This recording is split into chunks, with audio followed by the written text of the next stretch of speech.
여러분, 우리가 이런 소리를 많이 듣는데 어떤 소리를 많이 듣냐 하면은 이 세상에 예수만이 구원이 있다 하면 정말 편협하고 오만하다. 어떻게 예수만이 구원자일 수 있는가?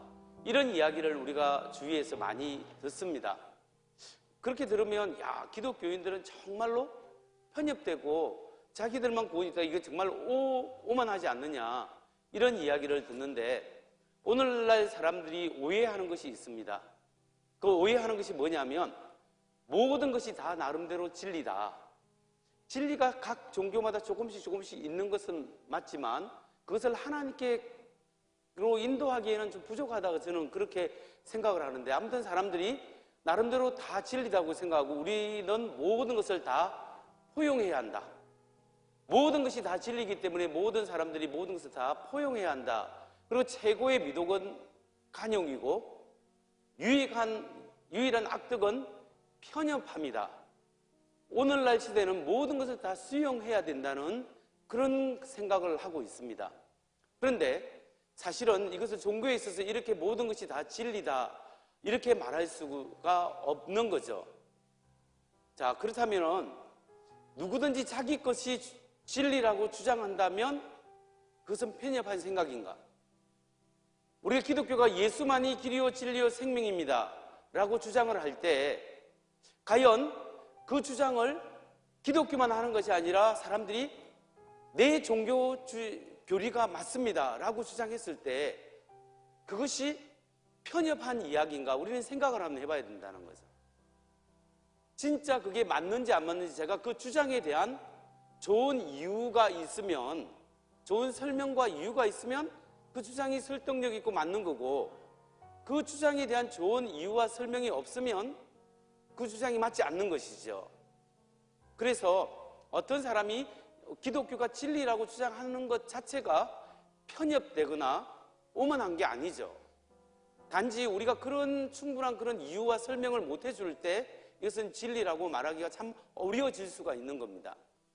근데 사실 모르는 게 있는데, 사람들이 모든 종교는 사실은 배타적이에요.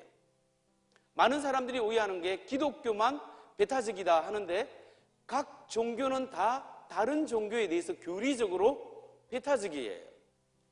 그래서 진리 자체가 배타적인 거예요. 진리 자체가 그것만이 옳다라고 주장하기 때문에.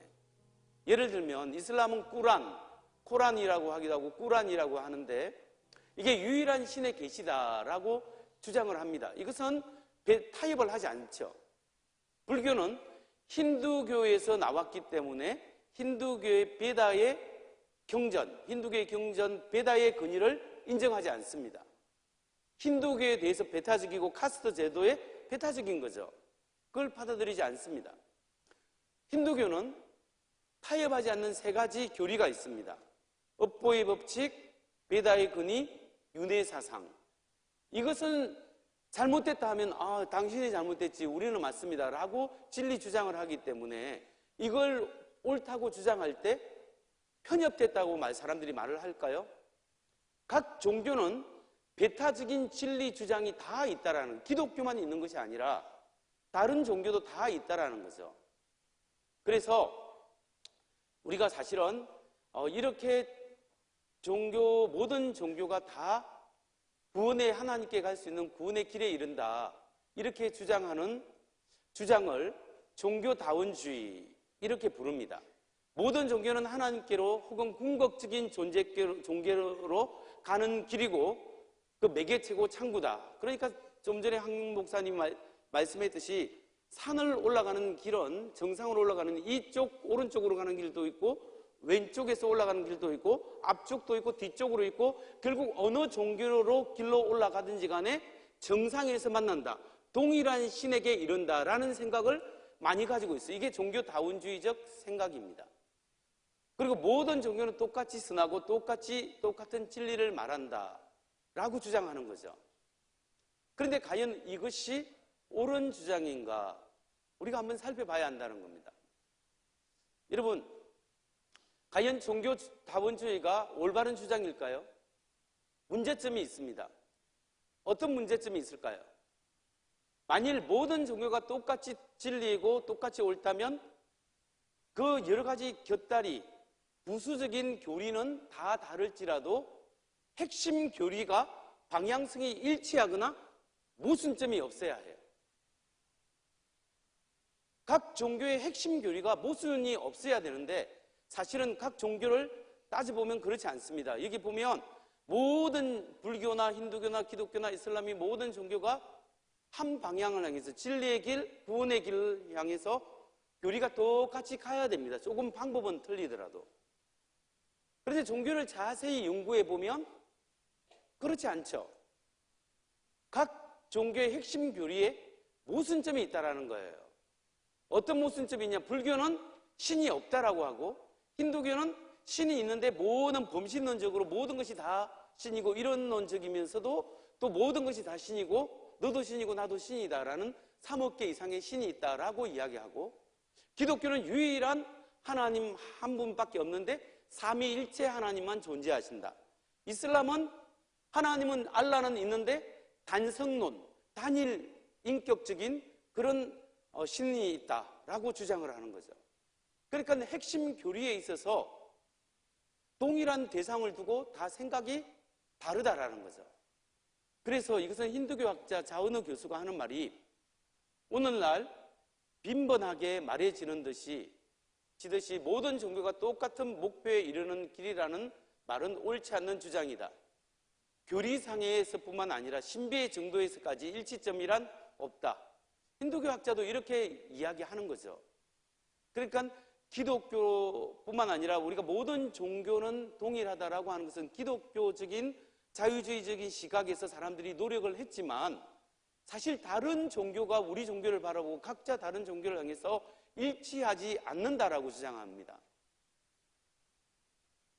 그래서 종교다원주의에 모순점이 있기 때문에 도전과 모순점이 있었는데 이걸 우리가 좀 생각해 봐야 되겠죠.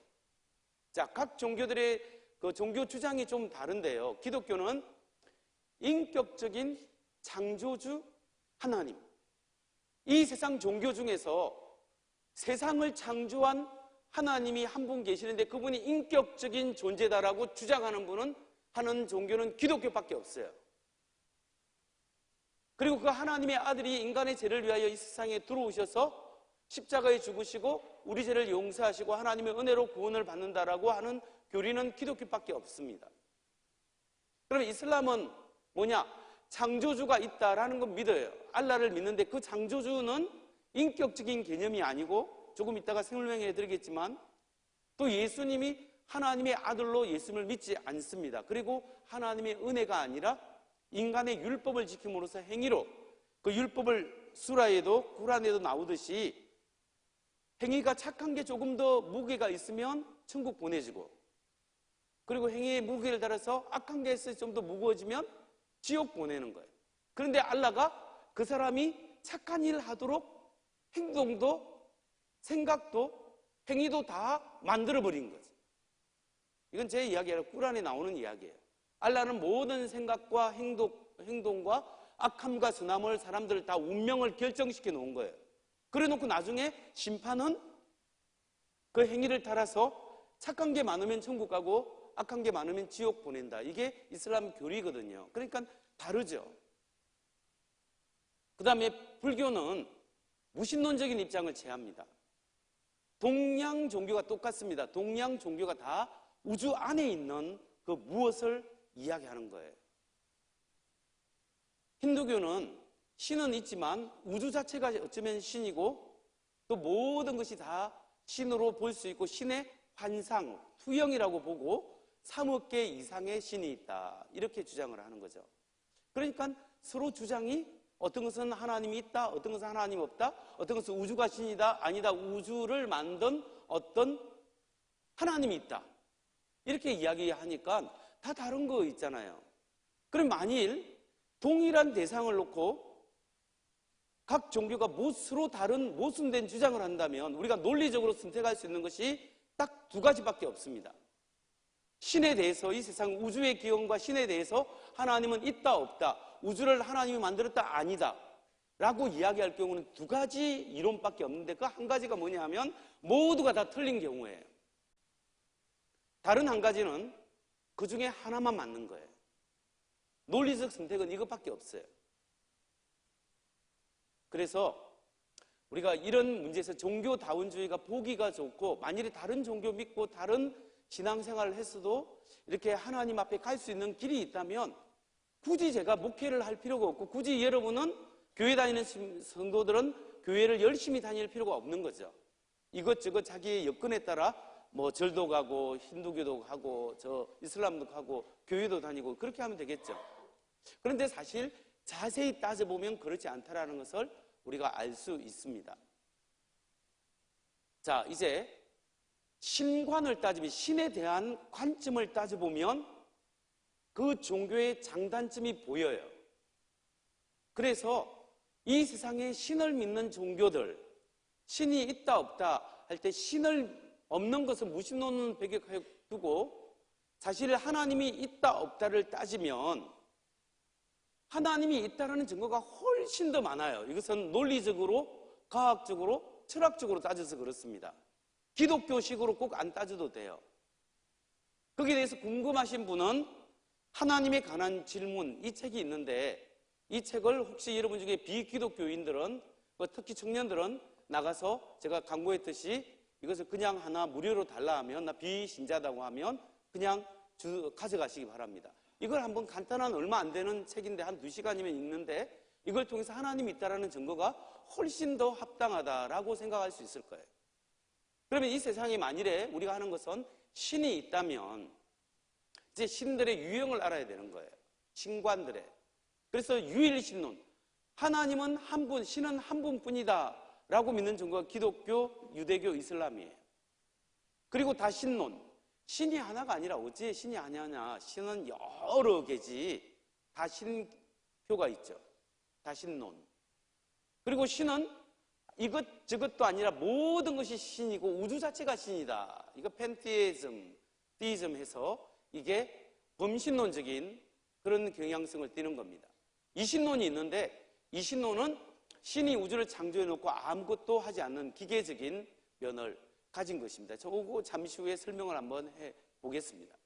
자, 그렇다면 우리 기독교에서 신, 하나님이라고 할 때 여러분, 하나님을, 교회 다니는 사람은 하나님 누구냐 물어보면 어떤 분이라 합니까? 하나님은 사랑의 하나님이다. 영원하시고 모든 걸 아는 전지하시고 모든 것을 하시는 전능하시고 변하지 않고 불변하시고 뭐 이런 하나님의 속성들에 대해서 쭉 이야기를 하거든요. 그런데 철학적인 관점에서 What is God? 하나님은 누구냐? 누가 하나님이냐? 하나님 뭐냐? 물어본다면 하나님에 대한 철학적인 정의는 일반적인 철학적 정의가 그렇습니다. The greatest being, 최고의 존재가 하나님이에요. 하나님은 최고의 존재가 아니면 우리가 경배하고 그분을 따를 필요가 없어요. 그리고 하나님은 최고의 존재인 동시에 The perfect being, 완전한 존재, 그 신이 스스로 태어나고 스스로 죽어버린다든지 병이 걸려서 죽는다든지 누가 만들 수 있으면 이건 불완전한 거죠. 그러니까 신이 있다면 최고의 존재가 신이고 그 최고의 존재는 완전한 존재를 신이라고 하지, 우리는 하나님이라고 부르지, 그 최고가 아니고 누가 만들 수 있거나 자기도 죽어버릴 수 있으면 그것은 신이 아닌 거죠. 그 신을 우리가 경배하고 예배하고 그 신께 우리를 좀 도와달라고 이야기할 필요가 없습니다. 왜냐하면 자기도 불완전해서 죽기 때문에. 그래서 철학적으로 일반적으로 말해서 신이란 최고의 존재요, 완전한 존재를 신이라고 합니다. 그런 존재를 주로 유일한 존재고 최고의 존재는 몇 명이에요? 한 분이죠. 그래서 유일신론, 한 분이라고 이야기를 합니다. 그래서 이 신이, 이 강대상이 우주라면 이 유일신이, 한 분뿐인 신이 우주를 만들었다고 하면 이 우주를 만든 신은 우주와 구분되는 거예요. 분리되는 거죠. 이 신이 우주고 우주가 신이 아니라 우주를 만든 신이 따로 있고, 그래서 그런 의미에서 신은 초월한다. 이 우주를, 세상을 초월한다는 뜻이고요. 그리고 이 대상, 우주는 여기에 존재하는 거죠. 신과 우주는 그런 의미에서 다르다고 보는 것이 이 바로 유일신론적인 관점이에요. 이 신적인 이런 신관이 가장 신을 설명하기에 좋은 장점을 가지고 있다. 우리가 이렇게 볼 수 있습니다. 이것은 다른 다신론과 비교해 볼 때 확연히 드러날 수 있죠.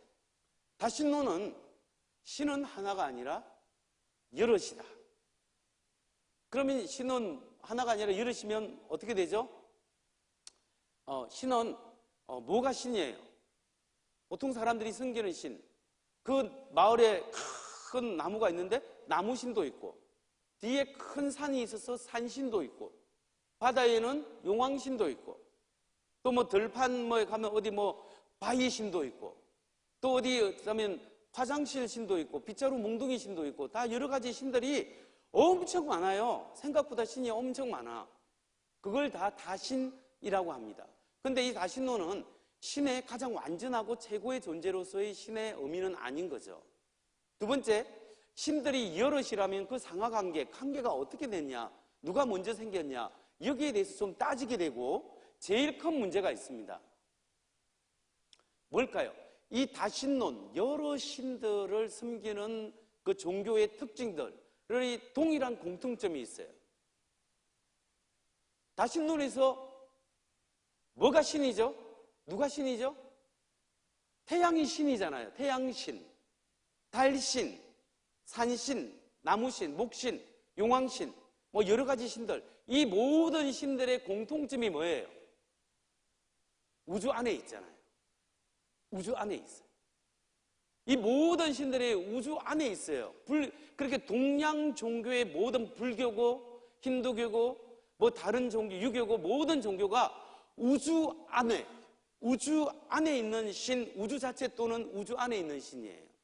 그런데 이것이 범신론과 비슷한 문제를 가지고 있어요.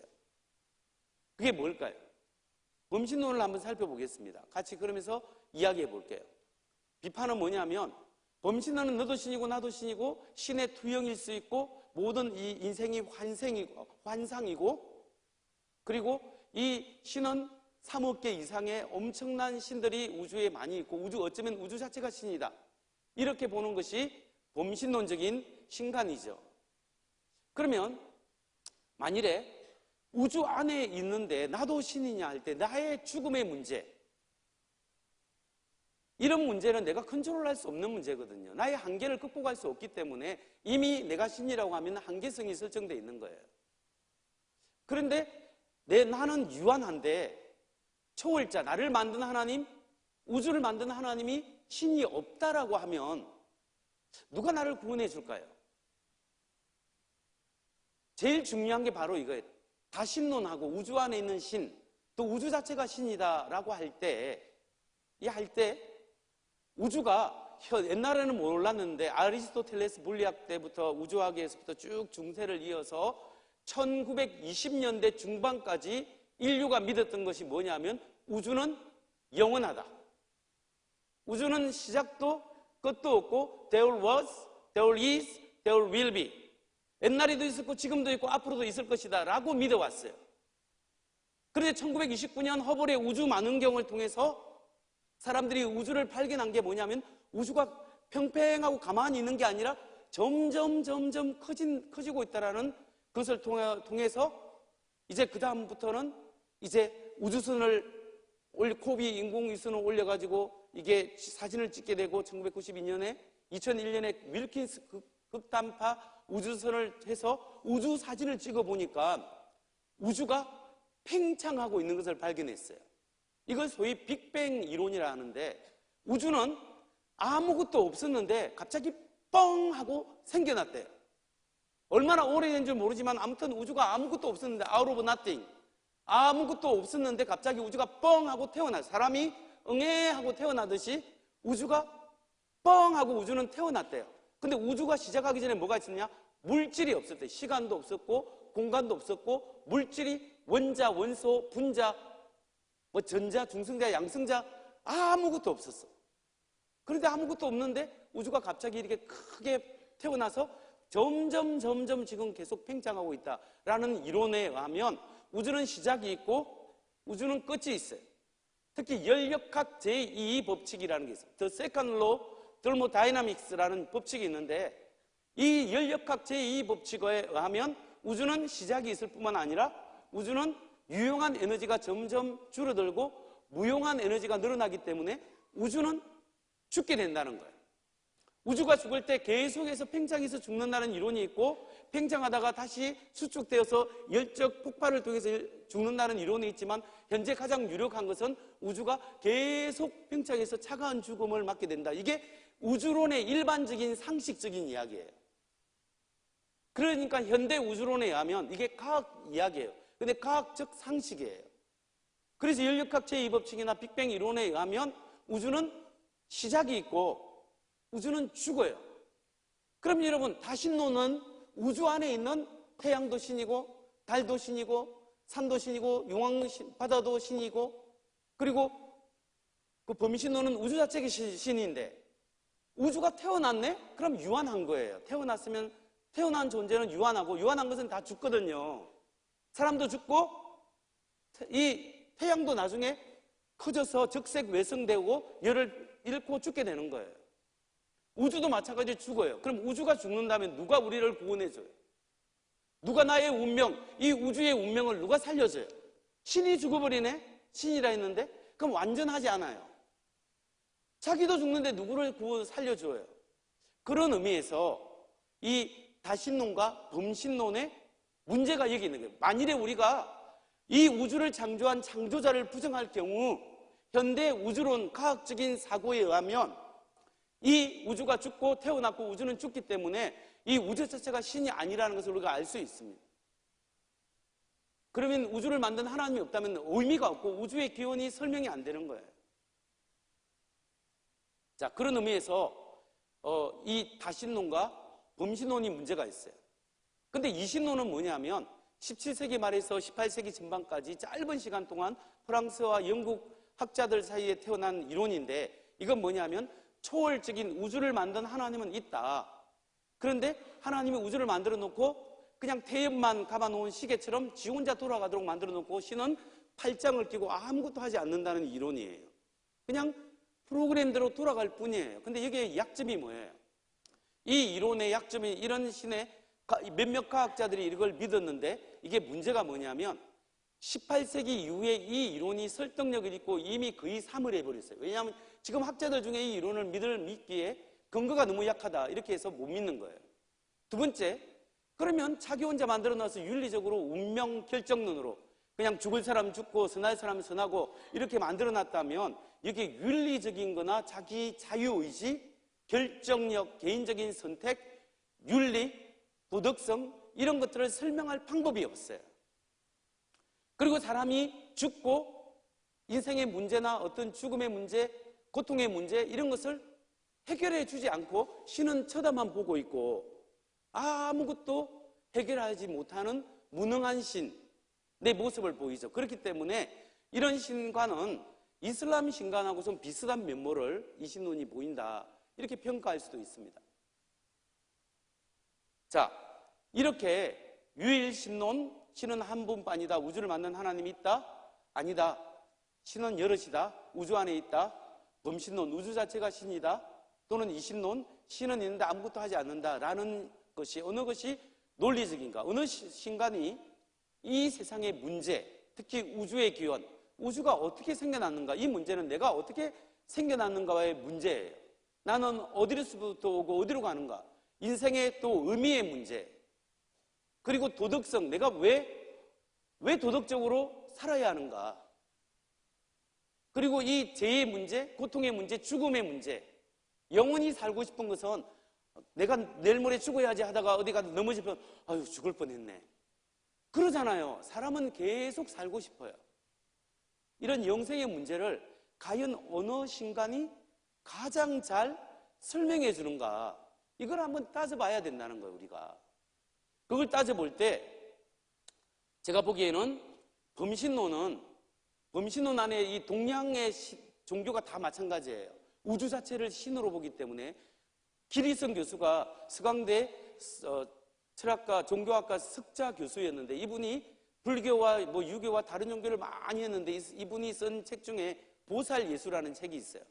이게 보살 예수로 이름이 좀 이상하죠. 그 책에 보면 이분이 하는 이야기가 자기가 동양 종교를 많이, 이분은 자기는 크리스찬이라고 이야기하는데 자기가 동양 종교를 많이 연구했는데 동양 종교가 다 신비하고 좋지만 한 가지 굉장히 큰 문제가 하나 있는데 그 문제가 뭐냐면 우주의 기원을 묻지 않는다는 것이다.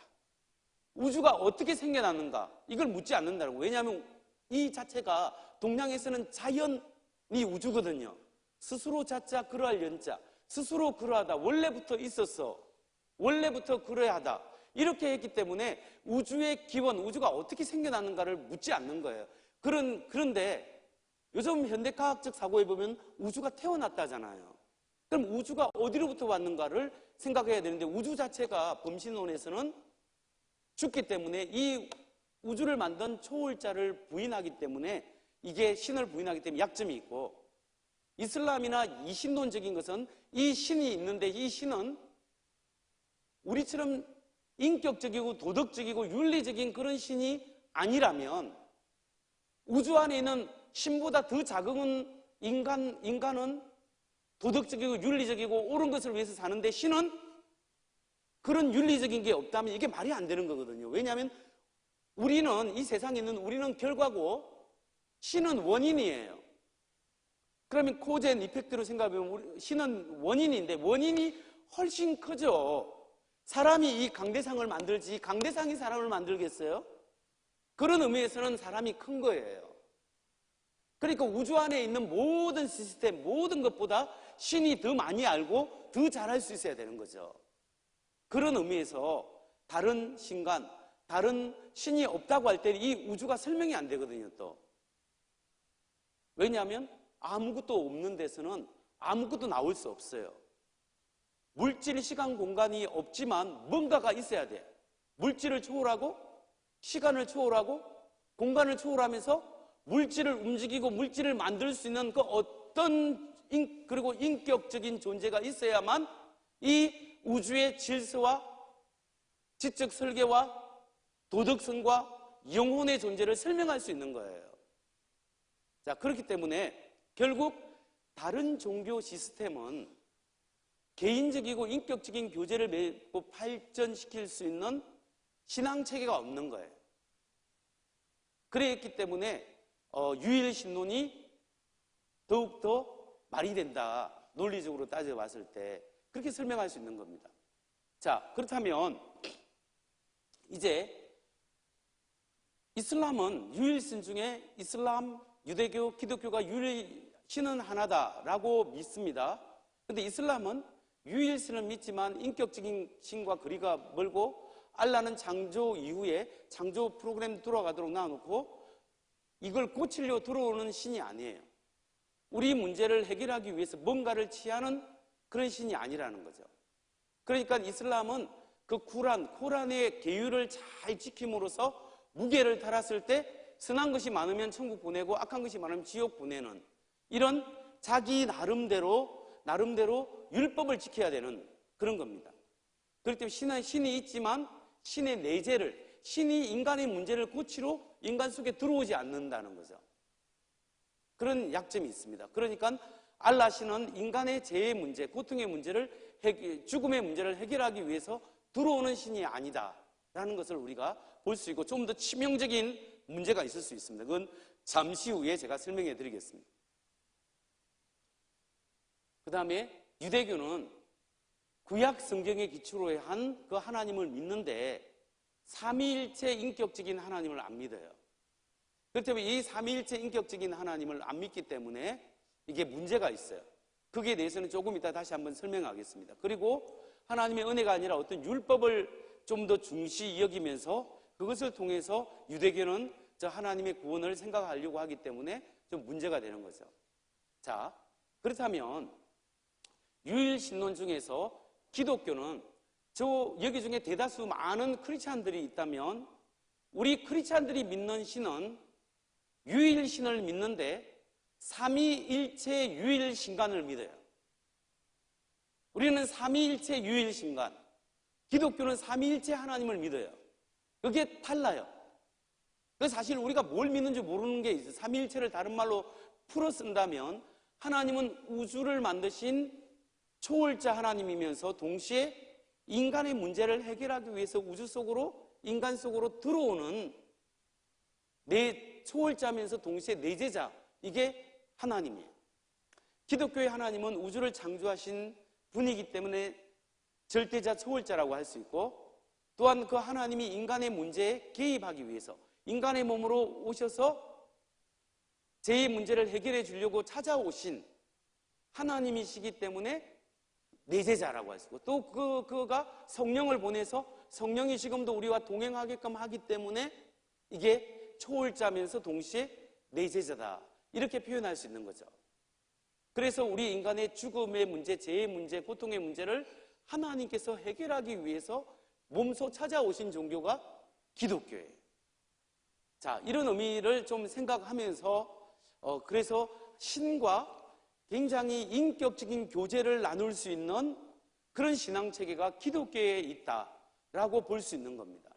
자, 거기에 대한 잠시 부연 설명을 해드리면, 자, 우리는 삼위일체에 대해서 이해하는데 이게 개념이 어렵지만 그렇게 어렵지 않아요.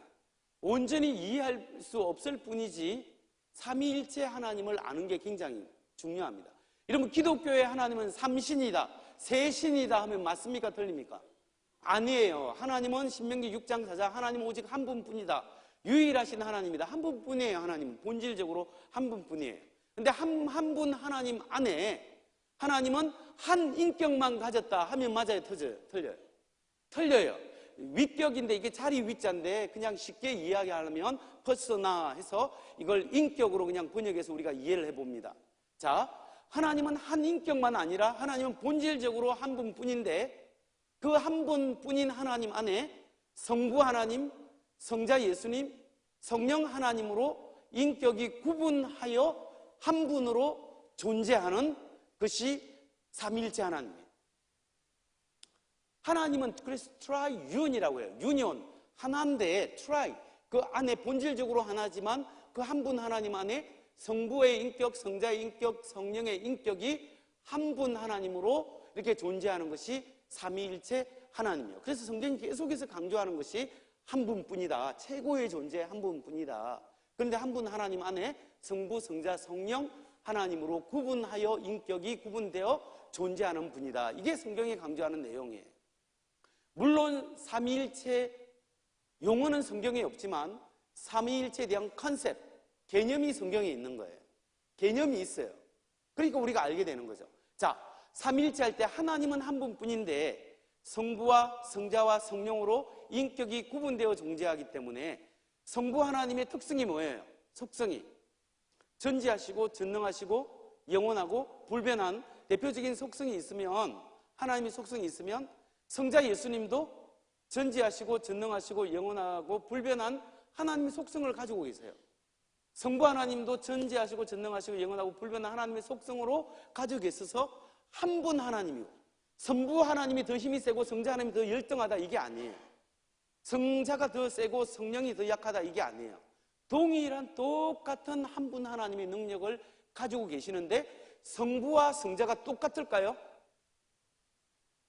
성부가 성자가 같습니까? 예수님이 세례요한한테 세례를 받고 물 위에서 올라올 때 성령이 하늘에서 소리에서 가로되 이는 내 사랑하는 자, 내 기뻐하는 자다 라고 소리가 있었죠. 성부 하나님의 목소리가 성자 예수님께 들렸고, 그때 성령이, 비둘기가 성령이 아니라 성령이 비둘기처럼 예수님 머리 위에 임하였더라.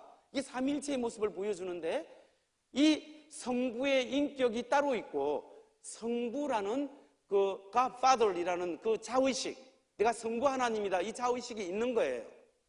성자 예수님, 내가 하나님의 아들 성자 예수다, 하나님의 아들 하나님이다, 이 의식이 예수님께 있는 거예요. 성령 하나님은 어떤 파워나 에너지가 아니라 성령이라는 그런 분이, 그런 인격체가 계신 건데, 이 서로 각각 인격은 구분되어지만 이게 쪼개지거나 나눠지는 것이 아니라 한 분 하나님 안에서 이 연합으로 한 몸으로 이루고 계신다는 거죠. 그게 삼위일체예요. 그래서 1 더하기 1은 1이다 이게 아니에요. 숫자로 말하면 1 곱하기 1 곱하기 1은 1이다 이렇게 표현할 수 있고, 어떤 마음, 마인드와 생각이고 그게 말로 나오는 이것으로 누구는 노만 가이슬라라는 학자는 표현하고 있는데, 이것도 좀 부족합니다. 아무튼 하나님은 three persons in one nature, 하나의 본질에 세 인격을 가지고 계세요. 근데 이건 우리가 온전히 다 이해할 수 없는데, 그러면 그 성부, 성자, 성령이 쪼개지고 나눠지느냐? 아니요. 구분은 되는데 한 분 하나님으로서로 연결돼서 척하면 척, 척하면 척이에요. 그래서 내적인 친밀함을 분리할 수 없는데, 잔 칼빈은 이렇게 이야기했습니다. 삼위일체 하나님의 삼위는 서로 안에서 거하고 서로를 통하여 거하시고 서로를 향하여 거하신다. 서로 안에서 서로를 통하여 서로를 향하여, 그래서 언제나 한 의지만 나타내는 거죠. 하나의 의지만 나타내고 서로 분리할 수가 없습니다. 조금 어려운 개념이지만 상호 충돌이 없고 언제나 한 의지만 나타내는 것이 삼위일체 하나님인데, 인간의 이성으로 온전히 이해할 수는 없죠. 그런데 문제는 이거예요. 목사님 왜 이렇게 어려운 걸 이야기하느냐? 문제는 이게 논리적으로 맞냐 안 맞냐는 따질 수 있어요. 삼위일체가 비논리적이냐? 아니에요. 논리적이에요. 논리적 모순이 없어요. 논리적 모순이 있으려면 한 본질 안에 세 본질이 있다, 한 인격 안에 세 인격이 있다, 이렇게 해야 논리적 모순이에요. 그게 비모순의 법칙에 어긋나요. 예를 들어서 비모순의 법칙이라는 게 있는데, 이 강대상에 여기에 종이가 붙여져 있지만 이게 플라스틱이에요. 플라스틱. 크리스탈이라 하지만 플라스틱이잖아요. 이 플라스틱인데 제가 여러분에게 이것은 여러분 플라스틱이면서 동시에 나무입니다 라고 하면 맞아요, 틀려요? 한 본체를 두고 이걸 보고 플라스틱이면서 동시에 나무입니다 하면 이건 실제 그거하고 틀리는 거예요. 그게 모순되잖아요. 그건 모순의 법칙에 걸리는 거예요. 그런데 하나님은 한 본질에 각각 다른 구분되는 세 인격이 한 본질 안에 있기 때문에 논리적 모순이 아니에요. 오히려 굉장히 논리적으로 맞는 말이에요. 왜 논리적으로 맞느냐? 제가 이제 이야기 하나 해줄게요. 하나님을 철학적으로 어떻게 유일신을 정의한다고 했습니까? The greatest being, 최고의 존재, the perfect being, 완전한 존재라고 했어요. 하나님 최고의 존재로서 한 분뿐이고 완전한 존재로서 한 분, 완전해야 되잖아요. 하나님이 완전하다라는 것은 여러 면에서 완전하지 하지만 특히 도덕적인 면에서 완전해요. 도덕적인 면에서 완전하다라는 것은 그 대표적인 속성을 뭐를 뽑아낼 수 있냐 하면 하나님은 사랑이시다라고 표현해요. 하나님이 사랑이라고 할 때 여러분, 사랑의 정의가 뭐예요? 뭘 사랑이라고 합니까? 잘해주는 거? 좋아하는 거? 열정적인 에로스? 이런 사랑을, 이걸 사랑이라고 해요. 사랑의 정의는 자기 자신을 타인에게 내어주는 게 사랑이에요. 관계성 속에서 자신을 타인에게 내어주는 게 사랑이에요. 그렇게 사랑하는데 하나님은 완벽한 분이 하나님이에요. 그런데 이슬람의 알라처럼 우주를 만들기 전에 알라 한 분만 있었고 한 인격, 알라는 인격도 아니지만 아무튼 한 분, 자기들 주장에 따르면 한 분 하나님의 한 인격만 있다면 이 신이 누구를 사랑할 수 있어요? 사랑은 자신을 타인에게 내어줘야 되는데 사랑의 대상이 없죠. 사랑의 대상이 없어요. 그러면 사랑하지 못하기 때문에 이 신은 불완전한 거예요. 그러면 이 인격적인 존재가 완전할 수 없는 거죠. 김용호 교수님이, 아시죠? 머리 빡빡. 그 교수님이 2007년에 EBS에서 강의할 때, 여러분, 기독교가 유일신이라면 그 유일신은 하나님이 인격체가 아닙니다, 이렇게 이야기했어요. 기독교가 유일한 한 분이란 하나님을 주장한다면 그 신은 인격체가 아니라 비인격체여야 한다, 이렇게 주장해서 동양 철학을 가지고 대입하면서, 왜냐하면 그러면 설명하는 게 뭐냐면 인격체는 관계를 맺어야 되는데 세상을 창조하기 전에 한 분뿐이라면서 누구하고 관계를 맺어? 관계를 맺지 못하기 때문에 원래 비인격체예요, 이렇게 설명을 했어요. 근데 제가 옛날에 2007년에 책을 쓰면서 김용옥의 하나님 대 성경의 하나님이라는 책을 썼어요. 김용옥 교수 책 16권을 분석하고 그분의 신관을 분석하고 내가 이제 기독교의 신관을 분석해서 논리적이고 철학적이고 과학적으로 어느 말이 맞느냐를 분석해 볼 때 제가 도울의 논리를 비판할 때 김용옥 교수님이 비판하는 그 이야기는 기독교의 하나님을 삼위일체 하나님을 말하는 것이 아니라 이슬람의 알라를 비판하는 겁니다. 왜냐? 알라는 한 분뿐이면서 세상을 창조하기 전에 한 인격체이기 때문에 누구하고 관계를 맺을 수 없고 사랑을 할 수 없기 때문에 불완전하고 비인격적인 요소가 있습니다.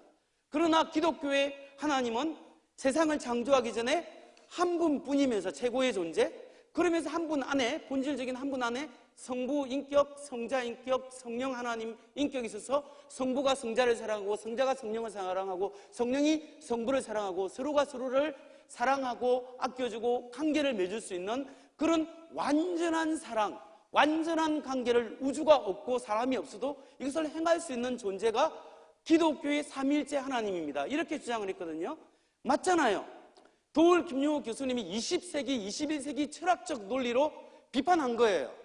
그런데 그게 답할 수 있는 것은 이슬람 유일신교적 이슬람 알라도 아니고 유대교도 아니고 한 분, 본질적으로 한 분뿐이면서 성부와 성자와 성령 하나님의 인격체로 구성되어 있는 관계를 맺고 있는 이 하나님이 관계를 행할 수 있고 사랑을 영원 무궁하게 하나도 안 심심하게 서로 이야기하고 사랑하고 다 완전한 영광을 누릴 수 있는 그게 성경이 2000년 전에 쓰여진 책에 그렇게 벌써 나와 있는 거예요. 그러니까 논리적으로 볼 때 기독교의 삼위일체 하나님이 가장 말이 되는 거예요.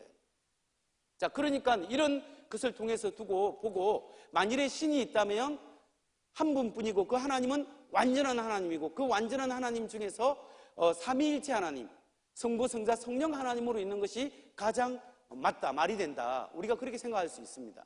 그런 의미에서 그 하나님의 아들이신 그분이 인간의 죄를 위해서 이 세상에 들어오셨대요. 그걸 인카네이션이라고 인간의 몸으로 오신 것이 성육신 사건이라는데 그분이 예수님이세요. 그래서 하나님 아버지와 구분된다는 의미에서 아들 하나님이세요. 그래서 우리는 예수의 정체성을 미친 사람 또는 엄청난 정신병자 또는 엄청난 사기꾼 그리고 정말 하나님의 아들 세 가지로 볼 수 있어요. 그런데 우리가 여기서 살펴볼 것은 게리 콜린슨이 미국의 심리학자의 회장을 역임한 사람이 분석할 때 정신병의 특징이 가대망상증, 부적절한 감정 표출, 오심, 상대를 오해하고 비난하고 비이성적이고 혼란스러운데 부적절한 행동으로 인해 원만한 대인관계가 안 된다. 이걸 통해서 성경을 분석하고 예수의 생애를 분석하고 많은 심리학자들이 분석했지만 모든 심리학자의 정언은 예수님의 행동과 심리 상태에서 정신 이상 징후를 발견할 수 없다. 오히려 그분의 심리 상태는 건강하다. 이렇게 이야기하는 거예요. 최소한 정신병자는 아닙니다. 두 번째, 예수님이 유명한 사기꾼이라 거짓말장이었다면 예수님을 하나님의 아들로 신적인 존재로 믿지 않는 사람들이 있었어요. 윌리엄 네키는 합리주의를 전진시키고 기독교를 공격하고 비그리스도 기독교인으로서 기독교를 욕한 사람이에요. 그렇게 오랫동안 한 사람도 예수님에 대해서는 뭐라고 이야기하냐면 예수는 덕의 최고의 모범이실 뿐만 아니라 가장 강력하게 덕을 실천하도록 자극과 동기를 주신다. 3년이라는 기간 동안에 능동적인 삶이 그 모든 철학자들의 성향과 도덕주의자들의 겉면보다도 더 많은 사람들을 거듭나게 하고 온유하게 했다고 말할 수 있을 만큼 깊은 영향력을 행사했다. 이 사람이 예수 믿는 사람이 아닌데 어때요? 긍정적이에요? 부정적이에요? 긍정적인 이야기를 하죠. H.G. 웰스라고 20세기 저술가인데 역사가인데 굉장히 노골적인 회의주의자예요. 이 사람 그래서 나사렛 예수는 인간 역사의 가장 유력한 인물이다. 예수가 실존하지 않았거나 그의 생애에 대한 기사가 날조된 것이라고 하는 주장은 역사의 진로에 있어서 복음서의 본질적인 요소들을 받아들이는 것보다 더 많은 문제를 제기하는 훨씬 어려운 문제이다. 그래서 예수의 기록은 날조되지 않았다라고 역사가는 이렇게 이 사람은 이야기하면서 예수님의 그 가장 높은 실존적이고 인격성에 대해서는 이해를 하지 않습니다. 데이비드 스트라우스라는 사람은 기독교에 대해서 굉장히 비판했는데 그의 생애 말년에 예수는 도덕적으로 탓할 데가 전혀 없는 완전한 분이셨다. 그래서 예수님의 신성을 믿지 않는 사람들도 조차도 예수님에 대해서는 이 세상에 존재한 그 누구보다도 위대한 인격과 도덕적 스성, 도덕성을 갖춘 위대한 선생입니다. 이거는 최소한 인정한다는 거예요. 그런 의미에서 예수님은 정신병자도 아니고 사기꾼도 아니라고 볼 수 있습니다. 자, 그러면 예수님이 하나님의 아들이라면 하나님의 아들이라는 증거가 무엇입니까? 예수님이 자신의 자기인식, 자기를 어떻게 생각했는가? 나와 아버지는 하나다. 나를 본 사람은 아버지 하나님을 봤다라고 직접적으로 주장하는 거예요. 유대인들이 이를 인하여 더욱 예수를 죽이고자 하니 이는 안식일을 뿐만 아니라 하나님을 자기의 친아버지라 하여 자기를 하나님과 동등으로 삼으심이라. 왜 죽이려고 하냐면 하나님 아들이라고 해서 하나님과 동등하는 연결 내용이죠. 유대인들은 그렇게 생각해요. 그렇기 때문에 죽이려고 한 거예요. 자기를 하나님급으로. 그리고 마가복음 14장 61절 62절은 대제사장이 다시 물어가로되 내가 찬송받을 자의 아들 그리스도냐? 하나님의 이름을 감히 말하지 못하기 때문에 찬송받을 자의 아들 그리스도냐? 예수께서 내가 그니다. 내가 그다. 내가 바로 그 메시아다. 인자가 권능자의 우편에 앉는 것. 하나님 우편에 앉는 것은 하나님과 동급으로 가지는 사람만 할 수 있는 거예요. 하늘 구름 타고 온다. 하늘 구름 타고 손오공도 아닌데 구름 타고 와요. 구름 타고 심판으로 온다는 이야기는 성경에 되게 많이 나와요. 그게 뭐냐면 영광 중에 온다는 거예요. 신적인 영광 중에. 이건 다니엘 7장 14절. 원래부터 있으니까 신적 권위를 받고 구름 타고 심판하러 온다. 그 내용을 예수님께서 신약에 자기에게 적용시켜서 지금 이야기하고 있는 거예요.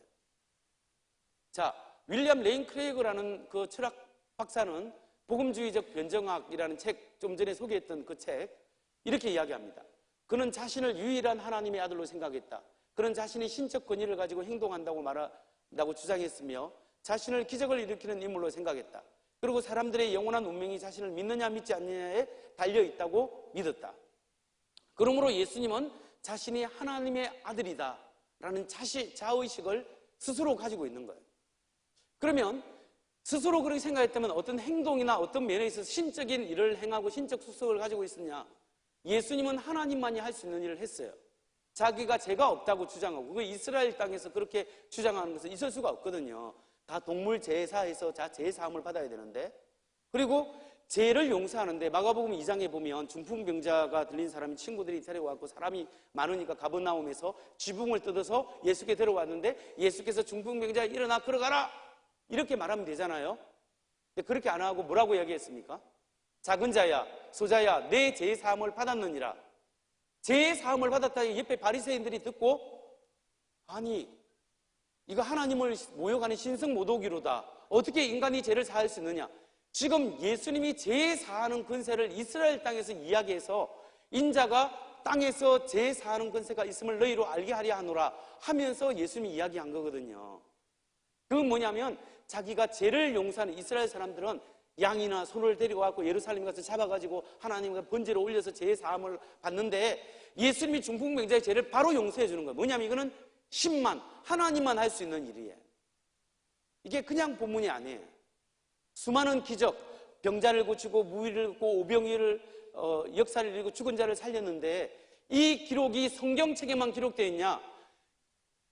성경책 외 일반 역사책에 129가지 29권의 이 책에 이렇게 기록되어 있어요. 그 근거가 있냐? 근거가 다 있어서 제가 보여드릴 수 있어요. 성경을 제외하고도 예수님이 실제로 이런 기적을 행하셨다. 이게 다 나와요. 그러면 성경 외의 기록과 성경 내의 기록이 일치된다는 것을 볼 때 예수님이 이런 기적을 행한 것은 사실이죠. 그런 의미에서 예수님은 사람이 할 수 없는 일을 하셨고 나의 주 나의 하나님이라는 칭호를 받아들였습니다. 그리고 예수님은 I am이라고 했습니다. 예수께서 요한복음 8장 15절에 보면 예수께서 이르시되 진실로 진실로 너에게 이르노니 아브라함이 나기 전부터 내가 있느니라. 아니 그러니까 자기가 나이가 얼마 안 됐으면 40도 안 됐는데 어떻게 아브라함이 나기 전에 네가 있냐 이렇게 물어봤잖아요. 근데 여기서 내가 있느니라 I am이라는 말이 그냥 헬라어는 에고 에임이잖아요. 이게 어디서 온 말이에요? 출애굽기 3장 14절 모세가 하나님의 이름이 무엇입니까? 물을 때 나는 스스로 있는 자니라. I am who I am. 그게 헬라어로 번역 보면 에고 에이미가 나와요. 예수님이 지금 그 컨셉으로 자기에게 내가 원래부터 있느니라 그렇게 이야기한 거예요. 폭풍우 속에서 누구십니까? 하니까 주님 나다 할 때 그 I am이라는 자체가 예수님이 하신 것이 뭐냐, 여러 번 내가 원래 구약에 있는 여호와 하나님처럼 내가 I am, 내가 원래부터 있었던 하나님이다, 이걸 지금 이야기하는 거예요. 그러니까 하나님이라는 주장을 하신 거죠. 자기를 믿으면 영생을 가져다 준다, 마지막 날 심판날에 다시 오겠다. 누가 인류를 심판하고 누가 어느 인간이 그렇게 할 수 있어요? 신적인 권위, 속성을 가졌음을 우리는 알 수 있는 겁니다. 그리고 기타 증거는 베드로 나의 주 나의 하나님의 고백을, 주는 그리스도의 살아계신 하나님의 아들입니다, 이 고백을 받아들였고 십자가에, 그렇기 때문에 예수님이 자기 자신의 생각과 행하신 것, 신적인 일을 행하신 거예요. 예수님의 십자가 죽음 위에 예수님이 죽었는데 예수님이 죽을 때도 예수를 부인했고 도망갔어요, 제자들이. 그런데 그 사람들이 완전히 바뀌게 된 이유가 무엇일까요? 예수님이 죽은 지 채 20년도 되기 전에 도시와 시골 모든 부류의 사람들, 남자와 여자, 노예와 자유인들 모두가 그리스 로마 지역에 수만에서 수십만 명이 예수 믿는 사람이 막 생겨나기 시작했어요. 그 예수 운동은 계속해서 일어났고, 그리고 계속해서 전 세계를 집어삼고 지금까지 왔어요. 예수라는 한 사람이, 인간이 죽었는데 그 운동이 이렇게 살아난 이유가 뭔지 아세요? 그게 바로 예수의 부활을 받기 때문에. 예수님이 죽기 전에 내가 죽고 사흘째 된 날에 살아나리라 이야기했는데, 예수님이 부활하신 것을 제자들이 봤단 말이에요.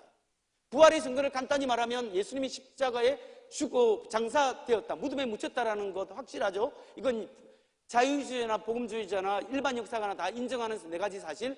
예수는 죽었고 무덤에 묻혔다. 두 번째, 예수의 무덤은 사흘째 되는 날 빈 무덤으로 발견되었다. 수위만 있었어요. 세 번째, 예수를 빈 무덤 발견된 후에 얼마 지나도 바로 제자들이 예수를 여러 번 봤는데 500명이 넘게 봤다고 한다. 그것도 여러 번. 그리고 예수를 본 사람마다 삶이 바뀌어서 너희가 십자가에 못 박힌 예수를 하나님이 살리시고 주와 그리스도가 되게 하셨느니라, 이 일에 우리가 증인이니라 하면서 베드로가 설교하고 많은 사람들이 목숨 걸고 이 일에 우리가 부활하신 예수를 보았노라, 이렇게 이야기한 거예요.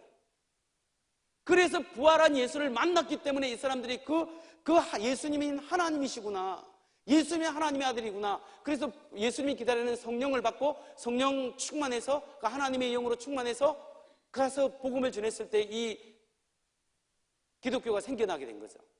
이런 여러 가지 역사적인 문제를 생각해 볼 때 예수님은 정신병자나 미친 사람이 아니라, 그리고 엄청난 사기꾼이 아니라, 지금까지 훌륭한 인격을 가진 사람이나 위대한 사상가 중에 아무도 자신이 하나님이라고 주장하지 않았습니다. 또한 자신이 하나님이 아니라고 하면서 하는 사람 중에 현인이나 위대한 사람은 아무도 없었어요. 사기꾼이나 정신병자 빼고는. 근데 예수님은 위대한 인격을 가지면서도 자기가 하나님의 아들이라고. 우리가 예수님을 하나님의 아들을 믿을 수 있는 근거가 뭐냐면 그분의 삶과 그분의 가르침, 그분의 인격 때문에 믿는 거예요. C.S. 루이스는 예수를 위대한 도덕적 스승으로 기꺼이 받아들이지만 예수가 하나님이라는 주장만큼은 받아들일 수 없는 주장은 어리석기 짝이 없는 말이라고 강조했습니다. 그래서 우리가 만일에 예수님이 위대한 선생님이라고 한다면 예수님의 그 주장도 받아들여야 되는 거예요. 예수는 자신의 하나님의 아들이요 인류의 구세주다라고 이야기하면서 나를 본 사람은 아버지를 봤다라고 이야기합니다. 내가 진실로 너에게 보내노니 나 보낸 이를 믿는 자는 영생을 얻었고 심판에 이르지 않으니 사망의 생명으로 옮겼다. 내가 곧 길이요 진리요 생명이니 나로 말미암지 믿지 않고는 아버지께 올 자가 없다. 그리고 이거 한번 읽어보겠습니다. 예수께서 가라사대 내가 곧 생명의 떡이니 내게 오는 자는 결코 줄이지 아니할 터이요 나를 믿는 자는 영원히 목마르지 아니하리라. 내가 너희들로 이르기를 너희는 나를 보고도 믿지 아니하였느니라. 내가 하늘로서 내려온 것은 내 뜻을 행하려 함이 아니요 나를 보내신 이의 뜻을 행하려 함이니라. 내 아버지의 뜻은 아들을 보고 믿는 자마다 영생을 얻는 이것이니 마지막 날에 내가 이를 다시 살리리라 하시니라. 여러분, 어느 누가 감히 이런 주장을 할 수 있겠어요? 여러분, 하나님의 아들이 아니면 이런 주장을 할 수 있겠습니까? 여러분, 예수님은 그 권위를 어디에 주을까요? 다른 종교, 스카모니, 모하메드, 공자, 다른 사람들의 권위와 예수님의 권위의 차이는 뭐예요? 스카모니는 자기가 깨달아 보니까 이게 깨달았더라. 가르침이 중요해요. 깨달은 것이 중요하고 가르침이 중요해요. 그런데 예수님은 그 신적 그 권위를 자기 자신에게 주었어요. 내가 하나님의 아들이고 내가 하나님이고 내가 곧 길이요 진리요 생명이고 나를 믿는 자는 죽어도 살고 살아도 산다. 이 이야기를 예수님께서 하시는 거예요. 자기를 믿느냐 믿지 않느냐에 따라서 운명이 다르다고 이야기합니다. 그래서 신적 권위를 자기 자신에게 둔 게 다릅니다. 그래서 우리가 그분의 인격을 믿는다면 그분의 주장을 믿어야 돼요. 제가 이 이야기를 한번 하고 마치겠습니다. 왜 하나님께서 아쉽지도 않은데 인간을 위해서 찾아오셨느냐? 하나님이 사람을 지옥 보내려고 그렇게 만든 게 아니에요. 하나님의 인격적인 존재를 만들어서 하나님의 말씀에 순종하는 사람들로 하여금 하나님이 누리는 영광이 너무 좋아서 그게 초대하기 위해서 만들었는데, 사람이 인격적인 존재이기 때문에 하나님의 말씀을 받아들일 수도 있고 안 받아들일 수도 있어요. 그런데 하나님이 안 받아들이고 이 사람들을 불순종해서 사람들이 다 죽게 생겼으니까 하나님이 이 죄와 죽음의 문제를 해결하기 위해서 하나님이 인간의 몸으로 직접 오신 거예요. 만일에 예수가 한 사람의 청년이었다면 그분의 죽음이 저와 여러분과 다른 사람의 죽음과 무슨 영향력이 있어요? 지나가다 어느 사람이 교통사고 나고려 하는데 밀어버리고 자기가 대신 죽었다면 그 살한 사람에게는 좋은 이야기지만 나한테는 좋은 이야기군. 그 외에 무슨 영향력이 있어요? 만일에 예수님이 한 사람이 인간이었고 한 청년이었다면 죽었다면 그 세계가 무슨 상관이 있냔 말이에요. 그런데 그분이 하나님이시고 인간을 만드신 창조주 하나님 주인이시기 때문에 그분이 우리의 죄를 위하여 죽어준다면 그 영향력은 우리 인류에게 오신 거예요. 우리 모든 사람이 미치는 거예요. 그래서 하나님 없이 내가 주인 되어 살아가는 사람에게 하나님의 은혜, 죄를 용서하고 하나님 나라로 이끌어 가시는 다리가 되어주시는 예수님이에요. 제가 아버지가 한 3분만 말씀드릴게요. 제가 아버지가 초등학교 4학년 때 돌아가셨어요. 그렇게 왜 어머니를 좀 돕기 위해서 신문 배달을 했는데 아침에도 하고 저녁도 하고 열심히 한 2년 반 동안 이상을 이렇게 신문 배달을 하고 때로는 돈 수금하는 것도 제가 해보고 그랬어요. 그래서 이제 제가 했는데 사실은 아버지가 없으니까 어릴 때 가난하고 하다 보니까 이게 열등의식이 드는 거예요. 열등감에서 뭔가 해도 공을 차서 유리를 하는 깼는데 다른 애들은 우리 아버지가 물어줄게 하는데 나는 이 일을 어떻게 할까 고민하는 거예요. 그런데 제가 이런 열등의식 쌓였는데 중학교 2학년 때 수련회 가서 예수님을 믿게 됐어요. 로마서 5장 8절 우리가 아직 죄인 됐을 때 하나님께서 우리에 대한 자기의 사랑을 확정하셨느니라. 그래서 우리가 아직 죄인 됐을 때 중학교 2학년이 무슨 그리 큰 죄를 지어서 죄인 되었겠습니까? 그런데 그 죄가 뭐냐 하면 성경이 우리에게 알려주는 죄는 하나님 없이 내가 주인 되어 살아가는 삶이 죄예요. 하나님 없이 내가 주인 되어 살아가는 삶이 죄인데 그 삶에서 내가 돌이켜야 되겠구나. 하나님이 나의 주인이시고 나의 죄를 위하여 죽으신 예수님이 나의 삶의 주인이시구나. 돌이키게 되었고 예수님을 주님으로 영접했습니다. 그때부터 내 마음속에 찬양이 일어나고 밝음이 일어나고 하나님이시는 힘이 있었어요. 그 이후에 저는 계속해서 제 고3 때까지 중2 때부터 제 손에 십자가를 끌고 I can do it인데 이자는 빼먹고 I can do를 계속 쓰면서 나는 예수 그리스도 안에서 할 수 있습니다. 이 고백을 계속했습니다. 근데 제가 고등학교 1학년 때 믿음이 생겨서 더 신학대학 가고 싶어서 신학대학을 갔어요. 신학대학 갔는데 등록금도 별로 없어서 저는 아르바이트를 계속했어요. 학교 청소도 계속하고. 특히 군대 갔다 와서는 2주 만에 한 번씩 계속 노가다를 나갔어요. 기아자동차 지분 공사 저 많이 했어요. 그래서 계속 노가다 하면서 제가 이 공부를 하고 꿈이 있어서 대학원을 갔는데 그 생활이 어려운 학생이 혼자서 어떻게 대학원도 다 공부하겠어요. 하나님 은혜 가운데 대학원을 공부했어요. 근데 대학원 마칠 때 유학 가고 싶은 생각이 들어서 열심히 기도했는데 하나님 은혜로 유학도 가게 됐어요. 제가 미국 가서 15년 생활하다가 돌아왔는데 미국에서 석사학위 2개 하고 한국에도 석사학위 하나 했는데 미국에서 석사학위 2개 하고 목회학 박사과정 하나 마치고 목회를 10년 동안 담임 목사 하다가 돌아왔어요. 여러분, 저는 미국에서 아침에 4시 반부터 일어나갖고 계속 청소하고 아침에 청소하고 5가지 잡으로 낮에 식당에서 식당 봉사하고 또 한글학교 선생님하고 또 전도사하고 또 한글학교 선생님하고 여러 가지 잡을 하면서 계속 공부를 했어요. 그래서 근데 제가 영어를 못하는데 학교에서 요구하는 건 이거지만 제 실력은 이겁니다. 이 갭을 어떻게 메꾸느냐 매일매일 몇 시간씩 3-4시간씩 밖에 못 자면서 이걸 계속 기도하면서 했는데 하나님이 지혜 주시고 은혜 주시고 하다 보니까 나의 환경과 나의 능력도 초월할 수 있는 그런 은혜를 주셔서 제가 공부하고 돌아올 수 있었습니다.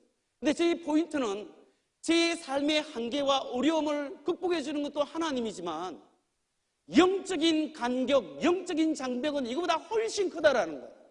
너무 커서 우리의 힘으로는 도저히 하나님께 갈 수가 없어요. 근데 이 삼위일체 하나님이 너무 안타까워서 우리에게 찾아오신 거예요. 우리의 죄를 위해서 네가 주인 되면 죽는데 하나님이 주인 되시고 그걸 돌이켜서 하나님 앞으로 이끌어가고자 하는 것이 하나님의 구원 계획이고 하나님이 살리고자 해서 자신의 생명을 내어주고 우리의 생명을 살린 것이 이 사랑이 하나님의 은혜요 복음이에요.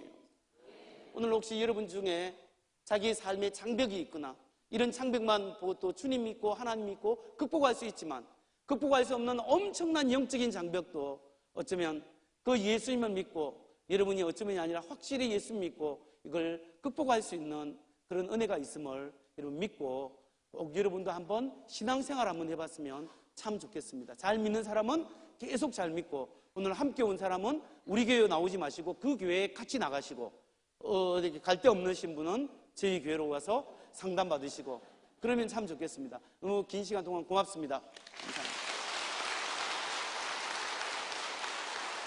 우리 이 시간 잠시